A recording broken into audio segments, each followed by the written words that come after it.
नमस्कार दोस्तों, writing classes concept में आपका स्वागत है। उम्मीद करता हूँ कि आप लोगों की तैयारी बढ़िया चल रही होगी और आप स्वस्थ होंगे। चलिए आज शुरू करते हैं क्लास लाभ हानि यानी कि प्रॉफिट एंड लॉस। मैं आपको पढ़ाने वाला हूँ आज प्रॉफिट एंड लॉस का बेसिक पार्ट। क्लियर है? प्रॉफिट एंड लॉस के बेसिक क्वेश्चंस पढ़ेंगे हम, इसमें बेसिक तैयार करते हैं। दोस्तों यहाँ पे एक चीज़ और सुनिएगा, यानी कि लाभ हानि जब हम शुरू कर रहे हैं तो मैं आपको सिर्फ दो ही बातें बताऊंगा और दो बातें, यानी कि अगर मैं बात करूं आपसे कि भाई सीपी और एसपी, दो वर्ड है हमारे पास, एक सीपी और एक एसपी। एक को हम कहते हैं सीपी और एक को कहते हैं हम सेलिंग प्राइस, यानी कि सीपी और एसपी। अब जैसे ये टॉपिक आपका शुरू होगा तो बहुत सारे आपके जो है मार्केट में बहुत सारी चीज़ें चल रही हैं, लेकिन बहुत सारे कोचिंग सेंटर में क्या है कि आपका जो है जैसे ही टॉपिक शुरू होगा तो पहले आपके क्या है कि 10-20 ट्रिकें इनकी लिखवा देंगे क्वेश्चनों की। लेकिन मैं आपसे ये कहूँगा कि अर्थमेटिक में कहीं भी आपको ट्रिकों की जरूरत नहीं है, बस थोड़ा सा आप लोग प्रैक्टिकल सोचिए, क्योंकि आप में से कोई भी ऐसा स्टूडेंट नहीं होगा जो भाई घर से बाहर निकल के दुकानों से सामान की खरीदारी ना करता हो, दुकानदारों को देखता ना हो, ठीक है। या बहुत सारे स्टूडेंट ऐसे भी होंगे जिनके घर में दुकानें हैं, वे सामान बाहर से खरीद के भी लेके आते होंगे।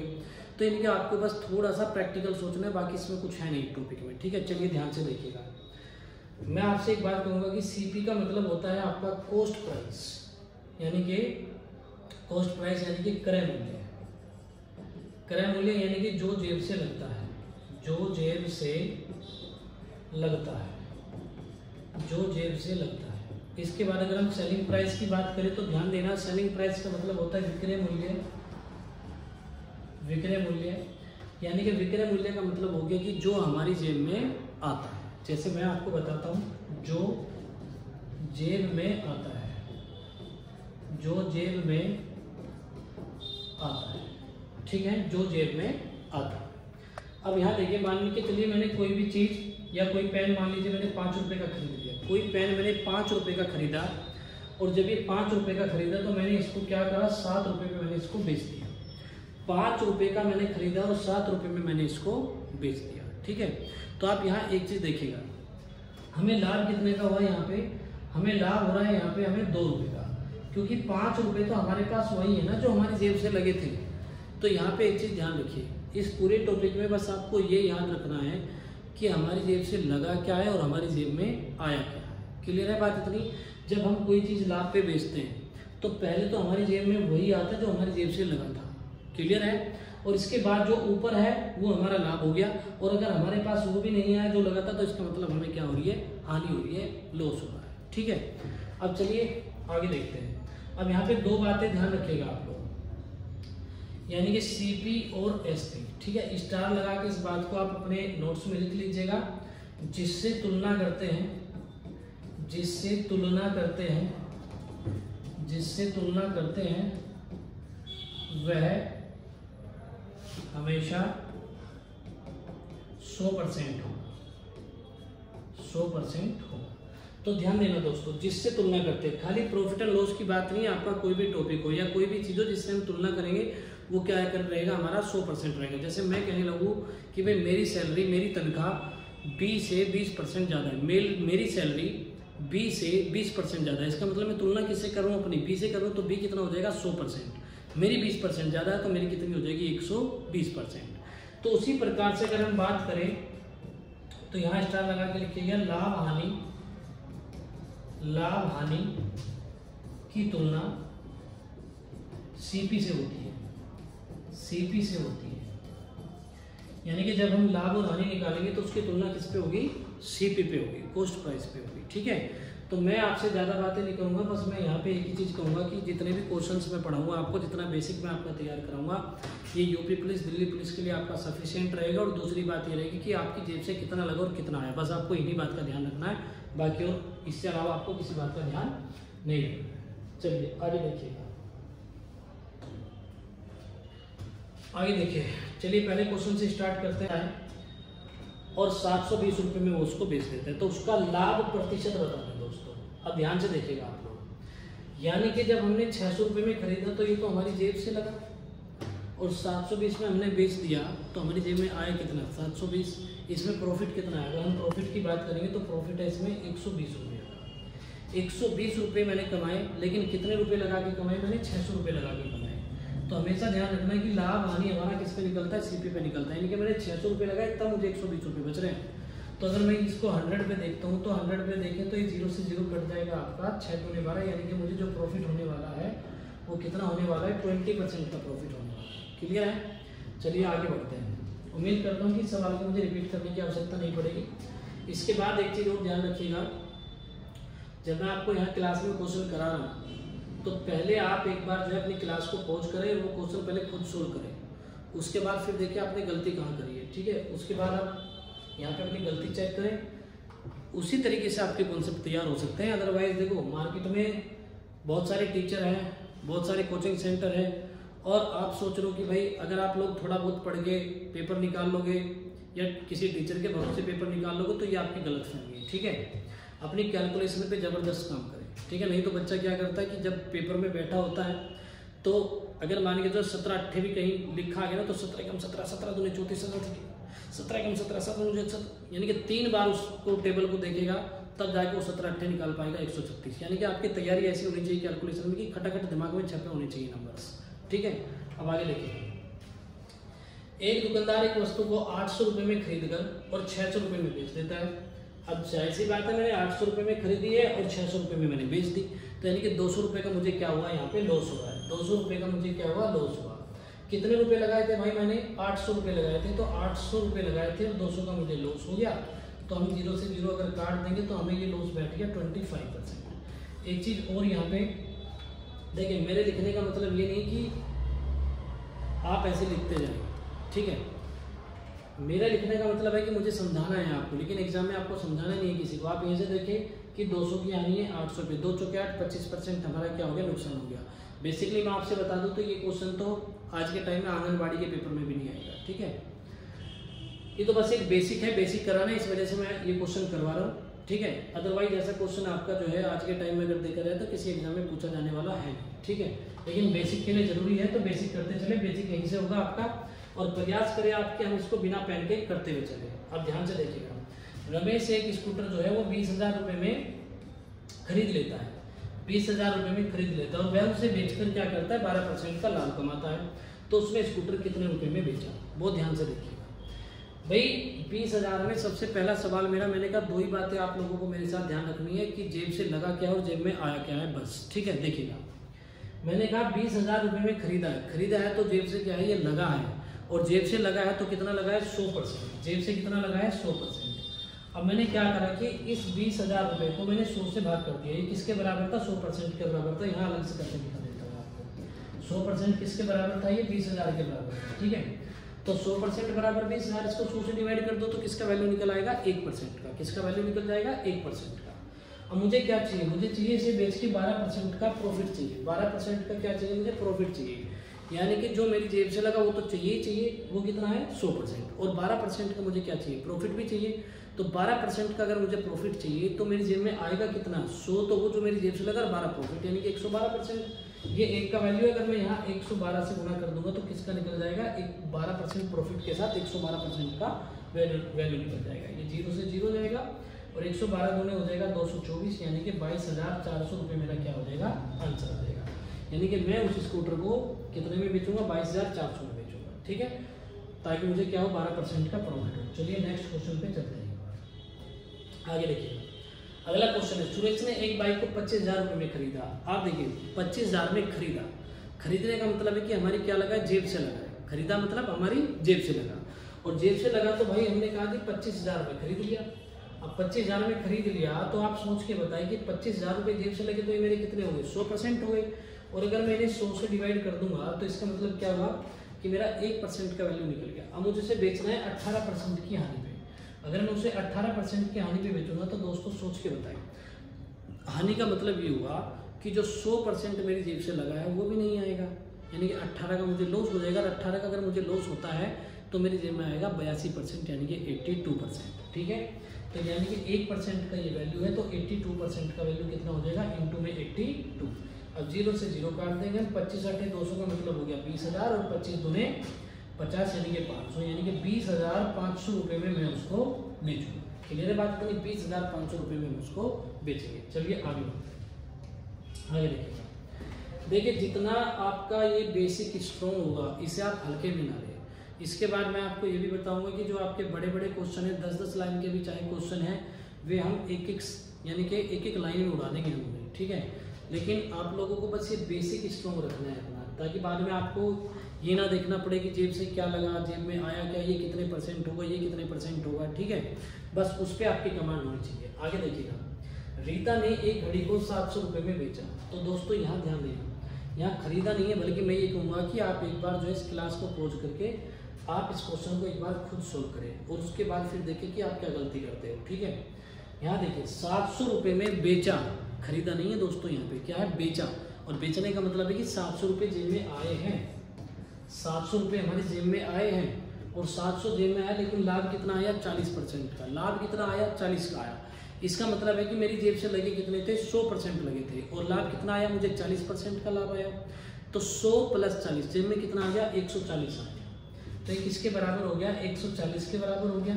और ये कहता है कि तो बताए उसने कितने में खरीदा था, खरीदा कितने में था दोस्तों, यानी कि सीपी पूछ रहा है, हमारी जेब से कितना लगा, 100% लगा। तो यानी कि अगर मैं यहाँ 100 का वैल्यू निकालता हूँ तो मुझे क्या मिलने वाला है, 0 से 0 का 14×5 यानी कि 500 रुपये। मेरी जेब से कितना लगा, 500 रुपये लगा। क्लियर है। बस मैं बार बार एक ही बात कहूँगा आपसे, ये ध्यान रखना कि जेब से लगा क्या और जेब में आया क्या है, ठीक है। मैं फिर से एक बार रिपीट करता हूँ, 700 रुपये में मैंने बेचा है, 40% का लाभ हुआ, यानी कि 100 मेरी जेब से लगा था, 40 का लाभ हुआ, तो मेरी जेब में कितना आया, मेरे पॉकेट में कितना आया, 140 रुपये आ गए, 140% आ गया, सॉरी, ठीक है, 140% आ गया। तो जो 700 रुपये किसके बराबर हो गया, 140 के बराबर होगा। 140 से डिवाइड किया तो 1 का वैल्यू आ गया, 100 से मल्टीप्लाई करेंगे तो किसका वैल्यू आ जाएगा, 500 का वैल्यू आ जाएगा। चलिए आगे बढ़ते हैं, आगे देखिएगा, 900 रुपये में एक घड़ी को मैंने फिर से देखिए खरीदा या बेचा। तो सवाल आपसे एक ही करूंगा, खरीदा या बेचा। तो 900 रुपये में हमने इसको बेचा है और हमें 40% का यहाँ पे नुकसान हुआ है। 40% का नुकसान होने का मतलब ये है कि जो हमारी जेब से लगा था उसकी भी पूर्ति नहीं हो पाई, यानी कि 40 का हमें नुकसान हुआ। 100% में हमने खरीदा था, 40% का नुकसान हो गया, तो जेब में कितना आया, हमारे पॉकेट में कितना आ गया, 60 आ गया, ठीक है। और वो कहता है कि इसे कितने में खरीदा था। तो खरीदा कितने में था दोस्तों, 100% में खरीदा था, तो 100 का वैल्यू निकाल देंगे, 0 से 0 का, ये 15 आ गया, ये 1500 आ गया, यानी कि 100 का वैल्यू कितना आ जाएगा हमारा, 1500 आ जाएगा, ठीक है। चलिए आगे बढ़ते हैं। अब आगे ये क्वेश्चन देखिए, मैं फिर से आपसे ये कहूँगा कि 480 रुपये में बेचा या खरीदा। आप ये देखिए 480 रुपये में बेचा या खरीदा, तो मैं कहूँगा आपसे कि भाई 480 रुपये में बेचा है, और जब बेचा है तो जेब से लगा है या जेब में आया है। तो ये आप कहोगे कि हमारी जेब में 480 रुपये आए हैं, और आए हैं तो क्या लेके आए हैं, 40% की हानि लेके आए। 40% की हानि का मतलब हो गया कि हमारी जेब में कितना आया है, 60%, यानी कि 60%। तो हमने 60 से डिवाइड कर दिया तो किसका वैल्यू आ गया, 1% का। अब आगे से लिखा है तो 30% का लाभ कमाने के लिए उसे कितने में बेचना चाहिए। इस बार ध्यान देना दोस्तों, पिछली बार मैंने 100% का वैल्यू निकाला था क्योंकि वो पूछा था कि कितने में खरीदा, खरीदा तो 100% में, पर इस बार वो सीपी नहीं पूछ रहा, कह रहा कि दोबारा से इसको बेचना है और लाभ चाहिए इस बार 30% का, लाभ 30% का चाहिए। तो इसका मतलब ये हुआ कि अगर लाभ 30% का चाहिए तो 100 में अगर मैंने खरीदा होगा तो 30 का लाभ होगा, और जब 30 का लाभ होगा तो मेरी जेब में कितना आने वाला है, 130% आने वाला है। कितना आने वाला है, 130% आने वाला है। तो यहाँ अगर हम 130 से मल्टीप्लाई करेंगे तो किसका वैल्यू निकल जाएगा, 130 का। तो 0 से 0 गया, 6 8 48 और 13 8 104, यानी कि 1040 में मैं इसको क्या करूँगा, सेल कर दूंगा, बेच दूंगा। क्लियर है। चलिए आगे बढ़ते हैं, आगे देखिए वेणु ने अपनी घड़ी को 960 रुपये में बेचा है दोस्तों। अब बच्चों मैं आपसे फिर से यही बात पूछूंगा, देखो मैं जब से एक ही चीज़ पढ़ा रहा हूँ आपको कि मेरी जेब से लगा है, मेरी जेब में आया है, ठीक है। आपको एक जगह एक ट्रिक, एक फॉर्मूला कहीं रटने की आवश्यकता नहीं है, पूरे चैप्टर में कहीं रटने की आवश्यकता नहीं है, और मैं कहता हूँ कि पूरे गणित में आपको कहीं भी, एक अर्थमेटिक में तो कहीं भी आपको ना कोई ट्रिक की जरूरत है ना कोई फॉर्मूले की जरूरत है, ठीक है। मैं आपसे ये कहूँगा कि आप खुद पे काम करें, नंबर्स पे काम करें। कई बार तो आंसर ऐसा होगा कि हमारे यहाँ नाक के नीचे आंसर रखा होता है, हम आगे देख रहे होते हैं, ठीक है। तो ध्यान देना, आंसर तो 5 ही सेकंड का होता है और हम इसमें इतना लंबा चौड़ा जो है पूरा बोर्ड भर देते हैं, ठीक है। वो भी चीज़ें मैं आपको बताऊंगा टाइम आने पे, जरा ध्यान से देखना। 960 रुपये में हमने बेचा, जिस पे हमें 20% का लाभ हुआ। बेचा तो जेब में आया और 20% का लाभ हुआ तो जेब में कितना आ गया दोस्तों, 120 आ गया। और अगर 120 आ गया तो अब मुझे चाहिए क्या, वो कहता है कि मुझे 20% नहीं चाहिए, मुझे तो 60% का लाभ चाहिए। वो क्या कहता है कि मुझे तो 60% का प्रॉफिट चाहिए। 60% के प्रॉफिट का मतलब है कि मेरी जेब में कितना आने वाला है दोस्तों, मेरी जेब में आने वाला है 160%। तो यहाँ से वैल्यू निकालेंगे 160 की, तो यानी कि इसको काट देंगे तो ये 8 आ गया, 16 8 आ गया आपका 128, यानी कि 1280 रुपये में मैं उसे बेच दूंगा। एक चीज़ और मैं फिर से कहूँगा, सवाल सारे पेन फ्री है, आपको ज़्यादा पेन चलाने की बिल्कुल भी आवश्यकता नहीं। चलिए आगे बढ़ते हैं। अन्नू ने अपनी घड़ी को 520 रुपये में बेचा, जिस पर उसे 30% का लाभ हुआ। ठीक है, लो जी 580 में बेचा था, 30% का लाभ हो गया, तो इसका मतलब हमारी जेब में कितना आ गया, 130 आ गया। अब वो कहता है कि कितने में बेचे कि उसे 45 का क्या हो, नुकसान हो। 45 के नुकसान का मतलब है जेब में आएगा हमारे 55%। ठीक है, तो इससे काटेंगे 4 टाइम्स कट जाएगा और इसकी मल्टीप्लाई करेंगे तो 5 के 20 200 और 5 के 20 यानी कि 220 रुपये में उसको क्या करेगा, बेच देगा। बात आ गई समझ में, 220 रुपये में उसको वो बेच देगा। चलिए आगे देखिएगा। अगर हम बात करें तो मीनू ने अपनी घड़ी को 540 रुपये में बेचा। कितने में बेचा दोस्तों, 540 रुपये में बेचा। ठीक है, उसे 40% का नुकसान हुआ। अगर 40% का नुकसान हो गया तो उसकी जेब में कितना आ गया, 60% आ गया। और यदि वो अपनी घड़ी को 15% की हानि से बेचे, यानी कि 15% की हानि का मतलब है कि 85 में बेच दे, तो उसका विक्रय मूल्य यानी कि सेलिंग प्राइस क्या होगा। तो सेलिंग प्राइस की अगर बात करें तो 0 से 0 काट देंगे, 9 आ जाएगा, 9 8 72 यानी कि 72, 720, 9 5 45 यानी कि 765 हमारा क्या हो जाएगा, आंसर हो जाएगा 6 यानी कि 765 हमारा क्या हो जाएगा, आंसर हो जाएगा। उम्मीद करता हूँ कि आप लोगों को बिल्कुल ये क्लियर हो रही होंगी बातें। चलिए आगे बढ़ते हैं, आपको पता भी नहीं चलेगा कि हमने कपड़े 5-6 टाइप पढ़ दिए। ठीक है, अब आगे देखिएगा दोस्तों, एक चीज़ मैं आपसे बताता हूँ। जैसे मान के चलो आप मार्केट में गए, और जब आप मार्केट में गए तो वहाँ आपको पता चला कि 10 रुपये में 5 पेन मिल रहे हैं। 10 रुपये में 5 पेन, 10 रुपये में मिले कितने, 5 पेन। तो एक पेन की कीमत कितनी होगी, 2 रुपये। एक पेन की कीमत कितनी होगी, 2 रुपये। तो ऊपर जो हमने लिखा वो क्या लिखा है भाई, रुपया, यानी कि अमाउंट लिखा, और नीचे जो हमने लिखा वो क्या लिखा, हमने number of articles, number of articles. ठीक है, नंबर ऑफ आर्टिकल्स। तो ऊपर हमने रुपया लिखे और नीचे क्या लिखे, वस्तुओं की संख्या, यानी कि 10 रुपये में 5 वस्तु। इसका मतलब एक वस्तु कितने की पड़ रही है, हमें 2 रुपये में पड़ रही है। तो बहुत ध्यान से देखिएगा आप लोग, यानी कि ऊपर लिखते हैं रुपया और नीचे लिखते हैं वस्तु की संख्या। बस इस कॉन्सेप्ट को अपने दिमाग में रखिए। ठीक है, अब आगे देखिए, कुछ नहीं, 2 रुपये यानी कि ऊपर रुपया और नीचे वस्तु। तो ये एक किसका प्राइस आ गया, एक नींबू का प्राइस आ गया। और कौन सा प्राइस आ गई, कॉस्ट प्राइस आ गया। ऐसे खरीदता है, 2 रुपये में 3 खरीदे तो एक का प्राइस कितना हो गया, ऊपर रुपया नीचे वस्तु की संख्या। तो वह उन्हें किस दर से बेचेगी, उसे 25% का प्रॉफिट होना चाहिए। तो इसका मतलब होगा कि जो ये तो जेब से लगा है ना, कॉस्ट प्राइस का मतलब जेब से लगा है, तो वो किसके बराबर होगा, 100 के बराबर होगा। तो मैंने 100 से डिवाइड कर दिया, 100 से डिवाइड कर दिया, तो इसका मतलब ये किसका वैल्यू आ गया, हमारा 1% का वैल्यू आ गया।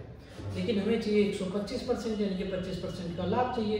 अब 25% के लाभ के लिए क्या करेंगे भाई, 25 पंजे 125 और ये आ जाएगा 25 चौके, 2 से इसको काट देंगे तो ये 2 आ जाएगा, यानी कि ये आ जाएगा 5/6।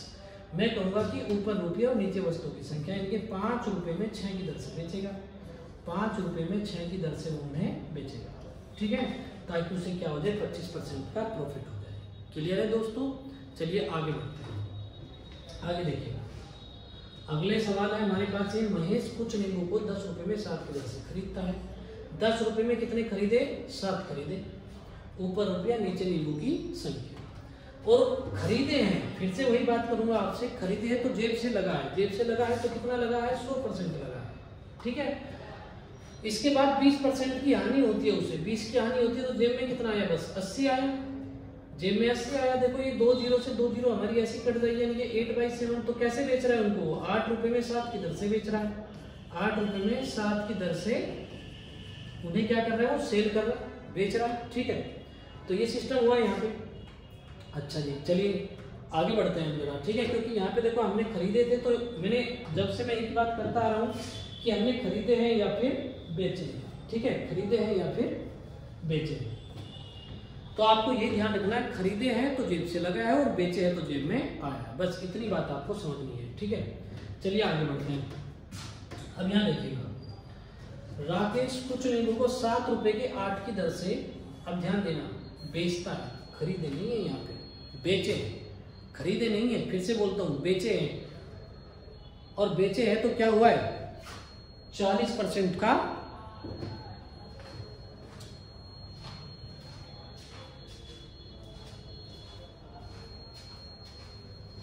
ठीक है।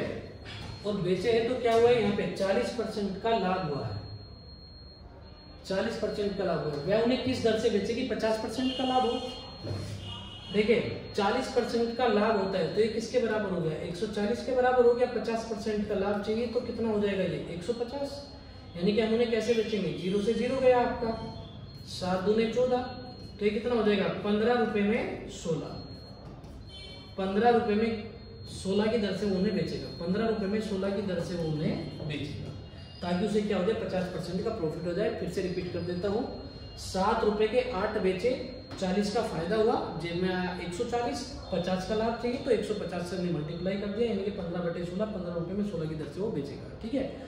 तो आज किसी